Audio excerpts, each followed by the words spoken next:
Alors, parfois, ici, la dénonciation de ce matin est accolée à la thématique du mardi, c'est-à-dire l'entrepreneuriat. Ce sont les entrepreneurs camerounais qui se plaignent des plus grands jusqu'aux plus petits.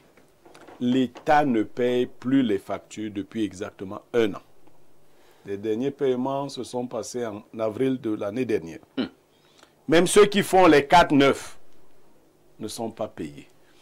La conséquence, c'est que les microfinances qui préfinancent souvent ces projets sont en voie d'arrêter les préfinancements. Mais les intérêts s'accumulent parce qu'on ne vous donne pas ces préfinancements pour vos beaux yeux. C'est des prêts d'argent que vous faites, vous contractez auprès des banques et vous les payez avec des taux d'intérêt.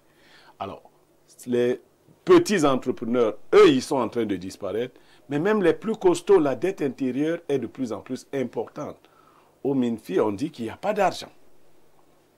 Que vont devenir les entrepreneurs? Où va le pays dans ce sens-là? Merci Pierre Blériot pour cette dénonciation très importante, vous l'avez effectivement dit, qui colle à l'actualité du mardi ici sur Info TV, c'est-à-dire l'entrepreneuriat. Je commence par Ibrahim. Ibrahim, ça devient très compliqué, hein, parce que si vous avez préfinancé un projet pour ceux qui gagnent les marchés publics, et cela arrive très souvent au Cameroun, et maintenant, Blériot fait comprendre que depuis 1 an, l'État est en cessation de paiement. L'État ne paye pas. Ça devient compliqué, je pense. Parfois ici, je crois que c'est une très bonne dénonciation. Il fallait qu'elle soit faite aujourd'hui. Et elle va attirer l'attention encore de ceux qui nous dirigent, des membres du gouvernement, à accorder un pan prioritaire au secteur de l'entrepreneuriat ou au secteur économique de ce pays. Je l'ai déjà dit à maintes reprises, on peut être administrativement indépendant, mais tant qu'on n'est pas économiquement indépendant, on n'est pas indépendant du tout. Ce qui fait donc que les aspects qui tiennent de la trésorerie de la nation, la possibilité de se développer, du développement économique, doivent être des angles prioritaires auxquels le gouvernement devrait pouvoir mettre suffisamment de ressources pour que les choses avancent. L'État a reconnu qu'elle a du mal aujourd'hui à embrasser un certain nombre de personnes dans le travail.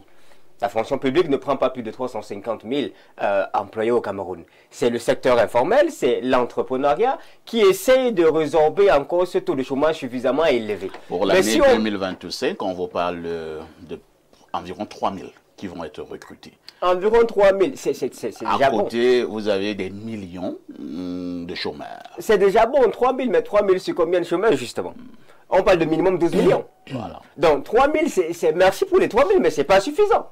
Je crois qu'il faut véritablement qu'il y ait des politiques publiques qui visent à favoriser l'activité entrepreneuriale dans le pays. Et ça, je pense aussi qu'il serait intéressant de proposer même des cours de politique publique avec une visée entrepreneuriale dans les institutions comme l'ENAM. Que les sous-préfets, que les gouverneurs sachent qu'il y a des décisions qu'ils devraient prendre dans une politique entrepreneuriale pour permettre en sorte que les entrepreneurs soient à l'aise. Parce que si les entrepreneurs ne sont pas à l'aise, eux, mais ils ne sont pas à l'aise. Qui donne des enveloppes à des autorités pour pouvoir se mouvoir? C'est l'État? Ce sont des entrepreneurs qui le font. L'économie est entre les mains de ceux qui produisent. S'il vous plaît, favorisez ces derniers en mettant un environnement et un climat qui permettent alors d'assurer leur expansion. Merci. Alors, Alain Douk, c'est une situation insupportable pour ceux qui sont dans ce secteur de marché public au Cameroun. Est-ce qu'une situation comme cela n'est pas également de nature à créer des comportements et des attitudes, en réalité, qui s'éloignent véritablement de l'éthique? Vous savez, lorsqu'on parle souvent des indicateurs économiques du pays et qu'on dit qu'on est au rouge, beaucoup de gens pensent qu'on exagère. Pourtant, c'est le cas. Rien ne va, tout va à volo.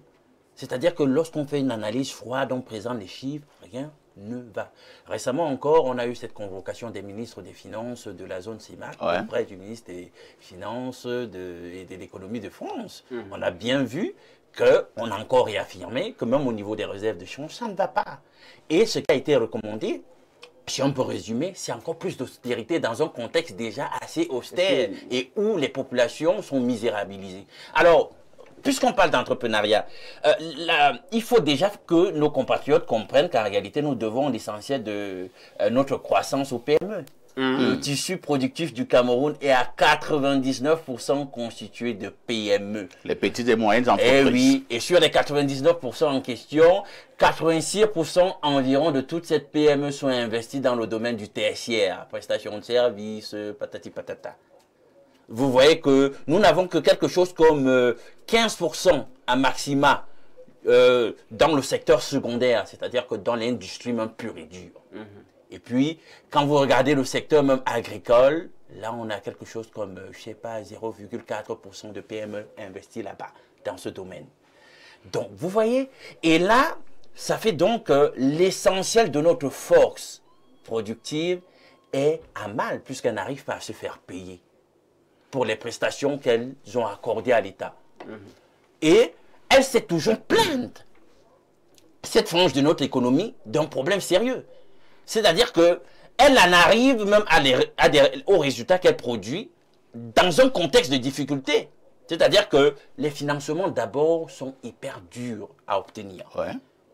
Les PME, le tissu productif camerounais s'est toujours plaint auprès du gouvernement de ce que l'obtention des financements pour exercer leur activité en tant qu'entrepreneur, c'est difficile. Or, nous sommes dans un contexte où nos banques, notre système, notre écosystème des spécialistes des valeurs du trésor est pourtant liquide. Mais c'est les conditionnalités. Il n'y a pas ce déclic incitatif pour mener véritablement et efficacement à la promotion de l'esprit entrepreneurial. Parce que quand vous voulez véritablement que les gens s'investissent dans un contexte aussi risqué que le nôtre, dans l'entrepreneuriat, vous créez des conditions facilitatrices. Vous ne créez pas des barrières à l'entrée. Or, jusqu'ici, c'est le cas. Outre l'aspect donc de l'obtention des financements, et d'ailleurs, même les institutions, les bailleurs de fonds internationaux, ils ne sont pas en reste. Même quand ces institutions elles-mêmes viennent ici, comme on dit au quartier chez nous les Camerounais, c'est pas le lait que ces institutions donnent à nos entrepreneurs. Il faut que tout le monde soit d'accord là-dessus. Il y a surtout même beaucoup de conditions. Maintenant, vous laissez l'aspect des financements, notre propre fiscalité. Est-ce qu'elle est incitative pour nos PME? En réalité, nous avons des guerriers, mais nous avons des guerriers que nous passons le temps à accabler.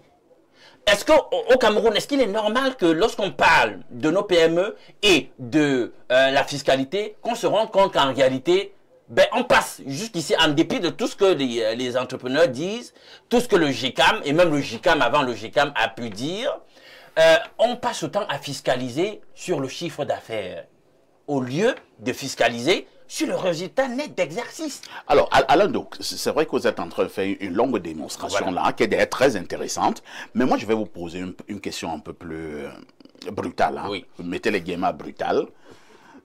Parce que le pousseur qui nous écoute là, la Bayam Salam, la grand-mère au village veut comprendre pourquoi, à un moment donné, un État arrive à ne plus payer. Voilà. C'est-à-dire pourquoi? C'est-à-dire, on vous dit que bon, les gens ont gagné des marchés, ont préfinancé, maintenant, on attend de payer, l'État ne paye pas. Voilà. Tu demandes pourquoi l'État, on dit simplement qu'il n'y a pas l'argent. Parlons comme au quartier. Mais ça veut dire quoi? L'État n'a pas l'argent. Parlons comme l'argent est parti où? Quand on dit que l'État n'a plus de ressources, l'État n'a plus l'argent, ça veut dire que l'État n'arrive pas à créer la richesse. Comment ça se fait? Regardez notre contexte. Quand vous regardez comment est structuré notre budget, la plus grosse part vient au budget de fonctionnement et pas au budget d'investissement. C'est qui est dangereux. Vous allez donc créer la richesse comment? Quand vous êtes toujours là à vouloir bouffer l'argent. Parce que le fonctionnement pour le cas du Cameroun, c'est quoi? Les séminaires, les voitures, oui, le carburant. Il y a un ministère, les voyages à l'étranger, les missions. 600 millions de carburant, mon frère. C'est quoi ça? Vous faites quoi avec le carburant? On boit ça là-bas, même sûr. C'est grave. Donc voilà dans ce qui tue le pays. C'est-à-dire que lorsqu'il y a même des ressources, on ne les oriente pas. Et on ne les gouverne pas de la façon la plus efficiente possible. Il y a donc des ressources qui s'évaporent dans la gabégie, dans la corruption, dans le dol. Et puis, ça donne ce que ça donne maintenant. On paye les gens avec quoi? Joseph Zambo, les entrepreneurs et ceux qui gagnent les marchés ne sont plus payés au Cameroun depuis un certain temps. Le ministre des Finances, Tonton Louis-Paul, ne nous dit pas grand-chose. Est-ce que ça ne devrait pas quand même amener un ministre des Finances à faire une sortie pour un certain nombre d'éléments, un certain nombre d'éclaircies, que de rester bouche bée? Bon, je pense que la préoccupation n'est pas seulement du ministère des Finances, parce que le ministère des Finances ne fabrique pas de l'argent. Je pense qu'il y a un budget qui est mis à disposition pour pouvoir gérer un certain nombre de choses. Et je pense que la vision doit être globale. On a un très gros problème au Cameroun. 27 millions d'habitants environ. Sur les 27 millions d'habitants... C'est bien parce que tu dis environ. Oui. Parce que nous sommes certainement le seul pays au monde où nous ne savons pas combien nous sommes. C'est-à-dire au Cameroun, on dit environ 30 millions, environ 33 millions. Nous sommes bien plus que ça. Est-ce que c'est un pays sérieux, non, ça? Non, c'est d'où je vais Alors, arriver. pour vous qui faites dans la programmation, et je parle sous le contrôle d'Alain Do qui a également des bases sur le plan économique, pour une meilleure programmation sur le plan gouvernemental, est-ce qu'on ne devrait pas déjà connaître combien nous sommes? On doit maîtriser, c'est important. Et il y a des jeunes qui peuvent le faire. On peut le faire. Le dernier recensement du Cameroun date de quand? Oh là là. C'est il y a longtemps. Aujourd'hui, comme je dis, on est à bien plus de 27 millions d'habitants. Et il y a des gens qui s'organisent à ce qu'on pense qu'on est petit au Cameroun.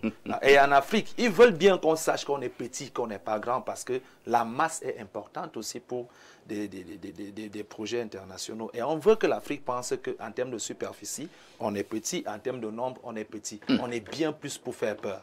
Maintenant, la chose que moi j'aimerais expliquer, c'est qu'au Cameroun, selon ce qui est dit, on a à peu près 27 millions d'habitants. Sur les 27 millions d'habitants, pour le cas du Cameroun, on a 1200 naissances par jour au Cameroun et on a 840 naissances à peu près par minute. Donc, ce qui veut dire que, non, pas 800, on est à peu, enfin, ce qui veut expliquer, c'est qu'on a 1200 naissances par jour et pour les décès, on a 350 décès par jour pour les statistiques du Cameroun. Ce qui fait en sorte que on ne sait plus exactement comment on va exploiter cette forte population si on a 840 personnes qui peuvent naître en une journée et qu'on a 247 qui décèdent. La vraie situation, c'est qu'il y a beaucoup de personnes qui naissent chaque jour et on ne sait pas comment on va intégrer toutes ces personnes-là chaque jour. Et la question, donc, c'est que de plus en plus de personnes qui ne font rien naissent, on ne trouve pas les qualités ou les mécanismes sur lesquels on va les utiliser. Et la fonction publique aussi ne peut pas utiliser tout le monde pour qu'ils aient des salaires. Il reste quelle porte? La seule qui reste ouverte, c'est celle de l'entrepreneuriat. Et si c'est celle-là aujourd'hui qui a donc ces difficultés, ils ne sont pas payés, ça signifie qu'on est coincé. Et il faudrait qu'on s'asseye. Et nous, les entrepreneurs, on est disponible pour s'asseoir à trouver des voies et moyens pour qu'on puisse exploiter cette population qui est de plus en plus trop intelligente. Les enfants étudient franchement au Cameroun. On a des diplômes. Tout le monde a au moins le bac, la licence, le master, des docteurs. Mais ces gens, il faut qu'on les utilise. Et nous, les entrepreneurs, on peut tous les utiliser si on n'a qu'un petit coup de pouce. Un champ seulement de 1000 hectares, combien de personnes peuvent travailler dans un champ de 1000 hectares? Énormément de personnes. Énormément. Chaque entreprise de transformation, combien de personnes? Il existe des entreprises de 3000, 4000 employés. Une seule entreprise, 3000, 4000, 5000 employés. On n'en a même pas une seule. Donc, je pense qu'il est temps pour que ceux qui décident arrivent à comprendre que nous, les entrepreneurs, on a une place très importante pour le fonctionnement total. Parce que même le trésor, c'est nous, les entrepreneurs, qui remplissons le trésor. Très bien.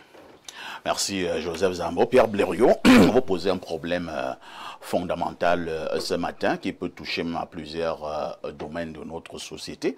Je pense que nous y reviendrons en grandeur nature pour poser ce problème sur la table. Mais en attendant, j'ai posé la question sur les causes tout à l'heure, les causes d'une telle situation.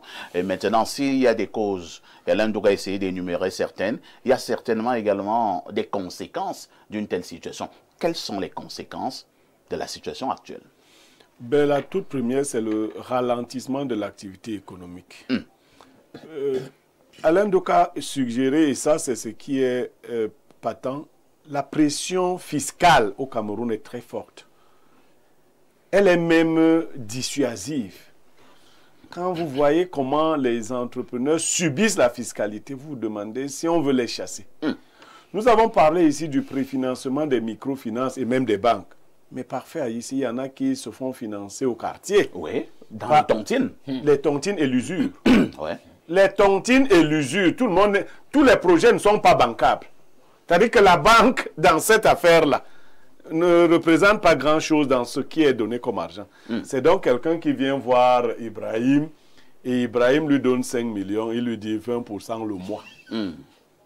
Tu entends ça? Oui, mais bien, il faut qu'on dise ce qui se passe. Et ça fait 1 an que tu n'as pas été payé. Mais vous êtes supposé être payé au plus tard après 90 jours. C'est cela. Donc vous prenez le risque, sachant que non, vous avez au plus 90 jours. 90 jours fois 4. Vous n'êtes pas payé. C'est-à-dire que sur 1 an, vous avez versé, prenons même le minima, 10% à quelqu'un sur 1 an. Donc vous lui avez versé 120% de ce qu'il vous a prêté.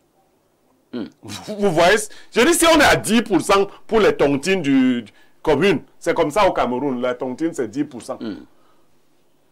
Alors, vous voyez, la deuxième conséquence, c'est l'abandon d'un secteur. Effectivement, ceux qui sont à l'intérieur pensent à sortir de là. Mais comme c'est une sorte d'engrenage, parce que c'est comme une sorte de drogue parfait, vous avez déjà investi, vous escomptez le paiement, mais on vous parle de nouveaux marchés, vous vous engouffrez à nouveau. Oui, parce qu'il y a même une théorie qui n'est pas vraie. On dit chez nous que l'État ne bouffe l'argent de personne. À personne. Mais il faut faire attention. Une dette payée remise à trop tard peut vous plonger dans des situations plus graves encore. Si parfait, je dois vous payer votre argent, 2 millions en 2025, je le retiens sur 4 ans, je peux vous pousser même à vendre votre maison. Oui. Alors, lorsque je viendrai vous payer, est-ce que l'État paye avec des intérêts? Non! L'État sait que ta facture c'était 3 millions, c'est 3 millions même s'ils viennent te le payer après 2 ans. Donc, c'est cette situation que vivent les entrepreneurs et contre laquelle il faut faire quelque chose. Il faut vraiment décoincer. La dette extérieure nous met une grosse pression. Les bailleurs de fonds sont là, ils exigent. Mais aussi la dette intérieure, ce n'est pas des gens qui ramassent l'argent. Sinon, il faut créer des passerelles. Il faut ouvrir de nouvelles fenêtres pour leur donner des facilités. On n'a pas pu te payer sur tel ou tel marché. Quelle autre facilité on peut te donner sur de nouveaux marchés? Des facilités qui te permettront de juguler une sorte d'équilibre. Des pertes que tu engranges. Une sorte de compensation. Voilà, donc il faut qu'on réfléchisse à ça. Sinon, on va tuer vraiment ce secteur.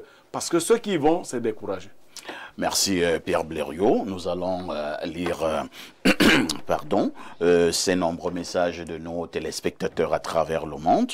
Merci à Espace Miné pour tout le bien qu'elle fait pour nous. Parfait à ici l'élu, Blériot Niemek le sage. Ayop Ayop, l'élu parfait le sage Blériot, que le Tout-Puissant vous protège. Ayop Ayop Ayop. C'est Marthe Beau qui envoie le message. Amen. On dira donc Amen avec, Ibrahim. Alors, un autre message très rapidement que dit ce téléspectateur ou cette téléspectatrice. Bonjour au parfait ici et à ton riche panel. Très bonne dénonciation ce matin. Je voudrais vous savoir...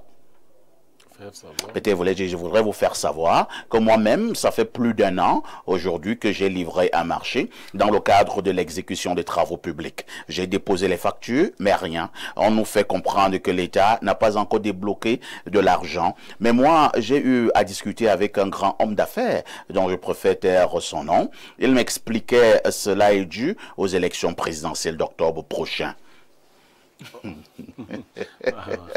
Il continue en disant, il me faisait savoir que ce soit les ministres, que ce soit les hommes d'affaires, que ce soit les partenaires étrangers, personne ne veut injecter son argent, car selon lui, les gens ne savent pas comment les élections vont se passer. On ne sait pas s'il y aura La guerre. Bon. Non, il n'y aura pas la guerre. Les élections vont bien se Bon, passer. Christophe, depuis Odia, Non, ta conversation était forte hein, avec, Cet homme d'affaires avec cet puissant. homme d'affaires puissant là. Bon, on va pas lire la suite. Hein. On prend un autre message. Que dit ce téléspectateur? Monsieur Aïssi, salut à vous et à votre panel entrepreneurial. Parfait Aïssi, je vous souhaite un très bon retour sur Espace Mini. Je souhaite s'il vous plaît avoir le contact de monsieur Joseph Zambo pour quelques conseils en entreprise. Je suis monsieur Manga à Yaoundé, en Kolibiswan. Bon, essayez de m'appeler après l'émission. Hein. On va vous passer le numéro de Joseph Zambo. Autre message ce matin. Bonjour à vous sur le plateau. Très bon retour à vous. Notre grand parfait a ici le sac de modérateur. S'il vous plaît, puis-je avoir le numéro de monsieur Pierre Niemek? C'est pour une dénonciation urgente. Excellente journée. C'est Emma depuis Eboaloa. Appelez-moi également après l'émission. On pourra vous donner le numéro de Blériot. Mais Blériot lui-même indique souvent sur ce plateau que pour l'avoir, vous avez également d'autres canaux. C'est-à-dire Facebook. Oui, ma page officielle, Pierre Blériot Niemek officiel. Vous écrivez là-bas, une équipe va vous répondre. Très bien. Autre message ce matin. Bonjour Perfecto et un bonjour aussi à ton panel de ce matin. Je pense que la dénonciation de ce matin est importante. À plus d'un titre, parfait. Mais il faut relever que certains entrepreneurs sont payés. Oui, certains sont payés. Ceux-là qui ont des petits. Il dit des petits copains. Que bon, je préfère la structure hein, qui le donne ici. Bon, qui ont des petits copains dans une structure là-bas. L'État ne peut pas lancer les appels d'offres sans avoir de quoi payer les différents prestataires. C'est au ministère des Finances que commence cette mafia. Les petits copains sont payés. Ceux qui n'ont pas d'affinité à la... Bon, d'accord, merci. C'est violent. Merci. Ça t'a dépassé à l'île. Moi, je n'ai pas... Alors... Il y a des gens qui envoient les messages, eux-mêmes ne se posent pas la question de savoir si celui qui va les...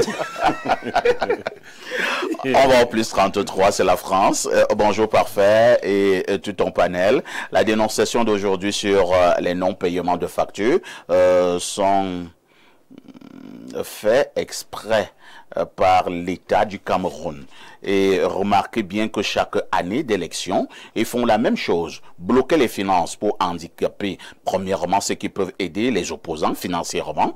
Deuxièmement, appauvrir ceux qui n'ont pas l'intention de les voter pour qu'ils ne viennent vers eux demander de l'aide. Et une fois qu'ils demandent de l'aide, on leur demande de voter pour eux. C'est un vieux système parfait. C'est Michel qui envoie le message. Alors, vous voyez ce qui est en train de se passer. Parce qu'on ne communique pas. Maintenant, chacun va de son interprétation. Bien sûr, chacun y va de son interprétation et ça va dans tous les sens. Voilà. Il faut donc des coins. Les entrepreneurs ont droit à être payés. Hein. Quand Voilà. quelqu'un vous a livré son chantier, il faut qu'il soit payé. Nous prenons rapidement un autre message ce matin. Allons au plus 1. Je pense que ce sont les États-Unis. Non, le Canada. Le Canada. Bonjour parfait ici et à ton riche panel. Le mal est généralisé au Cameroun. Rien ne va dans aucun secteur. Le régime en place semble ne plus pouvoir répondre aux défis actuels. Les Camerounais sont étranglés. De toutes parts, même les quelques privilégiés qui avaient des marchés, lisent-leur. Nous allons tous sentir ça sur nous et peut-être nous nous réveillerons. Merci pour le travail que vous abattez au quotidien. C'est Léon du côté de Montréal qui envoie donc ce message. Autre message ce matin. Alors, quelqu'un nous dit ici que le dernier recensement date de 2005. Bonjour, c'est Steven Doyak qui envoie ce message. Oyak, c'est Mbalmayo. Hein. Il y a plusieurs Oyak. Hein. Bon. Ah bon? Ouais, ouais. Il y en a aussi ailleurs. Moi, je connais Oyak de Mbalmayo. Bonjour, Espace Miné. Merci au grand retour de M. Aïssi Parfait. Le CNC a été créé essentiellement contre les médias privés. Il pose une question.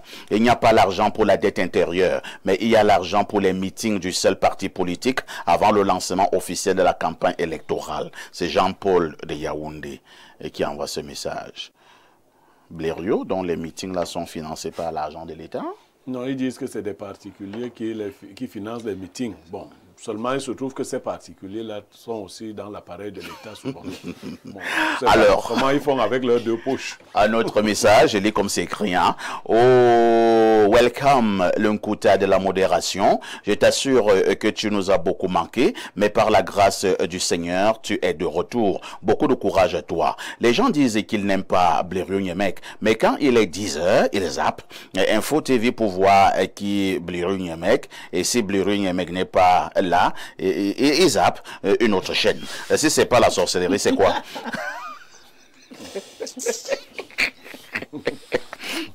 Blériot, les Camerounais t'aiment beaucoup et tu nous fais beaucoup de bien. Félicitations à Monsieur Douk. Parfait. Tu me donnes l'impression de ne pas connaître le niveau, l'impact que toi, personnellement, tu as sur nous. C'est Yann et Sono depuis Marois qui envoient ces messages. Si c'est le cas, j'ai dit modestement merci. Alors, on va aller peut-être 2 ou 3 dernières préoccupations, hein, plus de messages comme d'habitude. Alors, nous prenons celui-ci. Bonjour, bro. Bon retour. Je vais recommencer à voir tes émissions. Tu as manqué à cette chaîne de télévision. Merci de ton professionnalisme et courage à toi. Le message de Blériot m'a touché hier soir, quand j'ai vu ton retour à la télé. Il avait vraiment raison. Merci, hein. Merci. Mais Blériot a fait quelque chose. Hein. Je ne cesse de vous dire que ça devrait être... Non, mais il y a même des gens, je vais te dire, il y a des gens qui estiment que nous avons fait une mise en scène. Des histoires. Que nous avons fait une mise en scène. Moi, je vais leur dire ceci, Blériot. Si toi, tu fais ce genre de mise en scène avec moi, quand l'argent là entre dans ma poche, ça ne sort plus. Alors, moi, bon, en fait, souvent pour faire de la... Ça ne sort plus. Souvent pour faire de la taquinerie, j'aime pas trop. Mais il faut dire, il y a une jeune femme qui a dit quand même quelque chose de très important. Elle dit, tu as 15 enfants et tu donnes 100 000 un lundi. Bon, il n'y en a pas que pour mes enfants. Il y en a aussi pour mes amis et autres. Ce n'est pas de l'exhibitionnisme, c'est de l'amitié, c'est de la joie. Tout à fait. Maintenant, si on veut même faire l'exhibitionnisme, je suis libre de m'exhiber, non? Hier, c'était les dieux de Dieu. Oui, et puis quelqu'un m'a dit que, est-ce que Blériot avait besoin de le faire à l'antenne? Il pouvait se donner son bureau, non? Mais ce que je fais au bureau ne se fait pas à l'antenne. Hein, Alain Douk? Je peux faire en catimini comme je... Bon, s'il avait sa part, là, il venait aussi donner. Bon, nous, on veut que quelqu'un vienne donner ici, avec la pub. Autre message ce matin, bonjour le plateau. J'ai eu la chance d'être lu aujourd'hui après plusieurs mois de messages. Bref, je suis un entrepreneur et aujourd'hui endetté jusqu'au cou car les paiements ne suivent pas. Les entrepreneurs aujourd'hui sont des fonctionnaires et les fonctionnaires sont des entrepreneurs. Voilà le problème aujourd'hui. Lorsque nous avons dit cela, une touche pause s'impose.